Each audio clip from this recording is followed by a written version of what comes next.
It is expected that tomorrow will be one of the most significant days in a long time for the acceptance of Bitcoin by commercial institutions. In the following video, we are going to talk about what is going to happen tomorrow and the reasons why you need to pay attention. According to some people, this might be rewritten. You really must pay close attention to the mistakes that the United States of America has been making about cryptocurrencies over the course of the past few years. As a final point of discussion, I would want to talk about the conditions under which the Bitcoin industry experiences institutional adoption. Despite the fact that we frequently discuss institutional adoption on this channel, we have not yet delved extensively into the consequences of this topic. The video will be followed by the utilization of these Bitcoin networks. Please make sure that you continue to pay attention for that particular segment. Again, I want to express how much I value your support. If you enjoy watching these videos, I would appreciate it if you would give this channel a quick further look. There are 2 necessary steps that must be taken in order to enjoy this video: joining the channel and watching this video.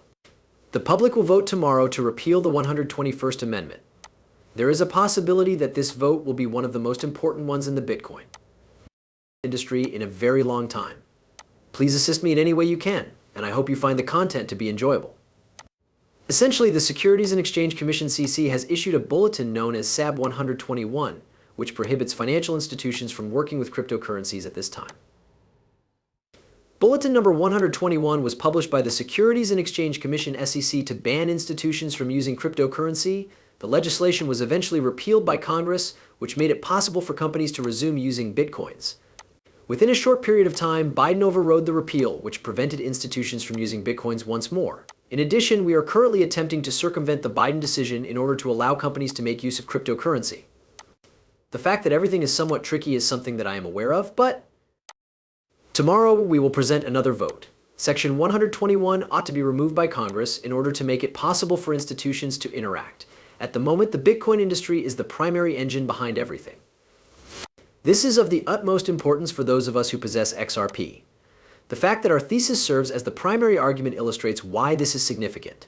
The adoption of blockchain technology by financial institutions is mandatory, according to our conclusion. It is not something that should take 3 or 4 days, in my opinion. A significant number of us have investigated the existing banking system and discovered that it is out of date when it comes to facilitating foreign money transfers. We are of the opinion that it should not be required to impose a fee of between 3 and 5%. We are of the opinion that large institutions will eventually adopt blockchain technology, and the trillions of dollars that they are currently transacting in the conventional financial system will eventually be transferred onto the blockchain through the protocols that you and I are already utilizing. Now, everyone, before financial institutions can begin the process of adopting new technologies, we need to have policies in place that create an environment that is conducive to their adoption. Because of this, Senate Bill 121 makes it clear that states are not permitted to establish certain protocols. The question, why do all of these protocols with zero utility keep going up in these bull markets? Well, at the end of the day, is one that's asked to me quite frequently by a lot of folks. What happens when the protocols that have utility start to feel disinterested in the progress that they are meant to be making?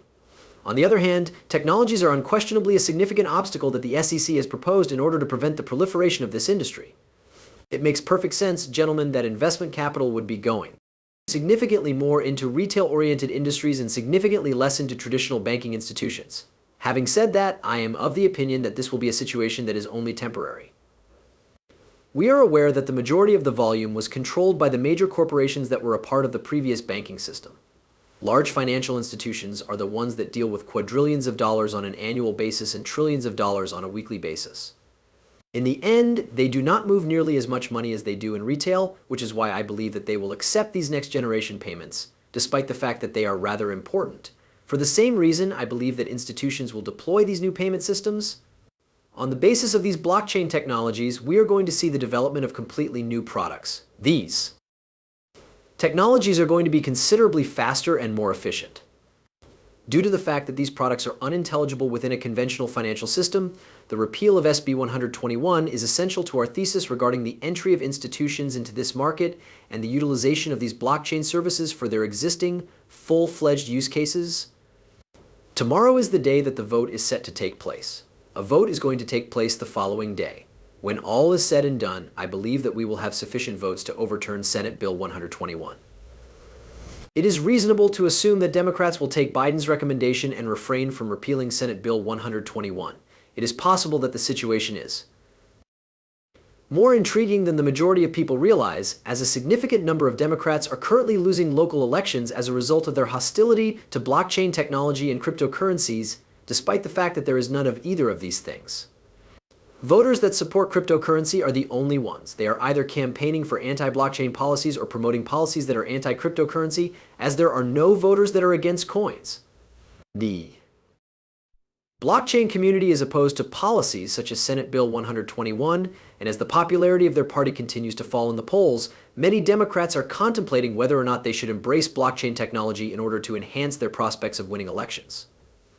Consequently, it will be quite interesting to observe the number of Democrats who actually vote to repeal Senate Bill 121 by tomorrow. I don't think it's possible for us to have the votes written down.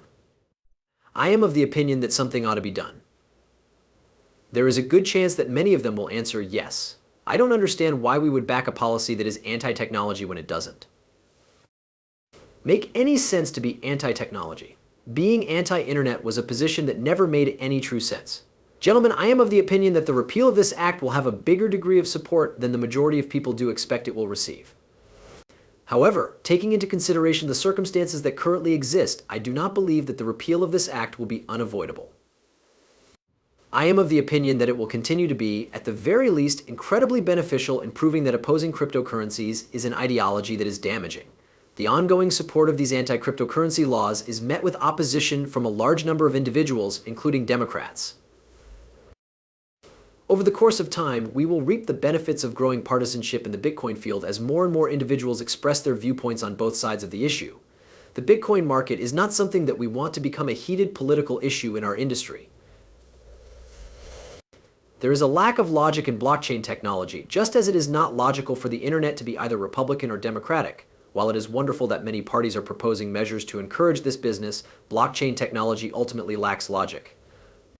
In light of this, we have a tremendous desire to witness this transformation. Although I ultimately decided to withdraw my support for tomorrow due to my lack of faith that it would take place, the fact that I did so will still be a significant vote in favor of the long-term institutional adoption of this business. Gentlemen, I am aware that I did not go into great length about what SAB 121 actually means in this article. However, if you are interested in knowing more about the particulars of SAB 21, I strongly suggest that you go to my X page. Additionally, I suggest reading through the Twitter thread that Max Avery has created. What you will learn about the nuances is very remarkable, and you will learn a great deal about them.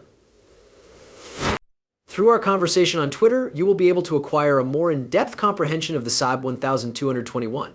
On this channel, we talk about institutional adoption rather frequently, although we don't get into too much depth on the topic during our discussions. I'd like to talk to you about my opinions regarding this matter. When it comes to the future of the financial system, I do not believe that players like Ripple and XRP will eventually be incorporated. There is a high probability that in the not-too-distant future, all financial institutions will tokenize their assets on the public XRP ledger, and then all of a sudden.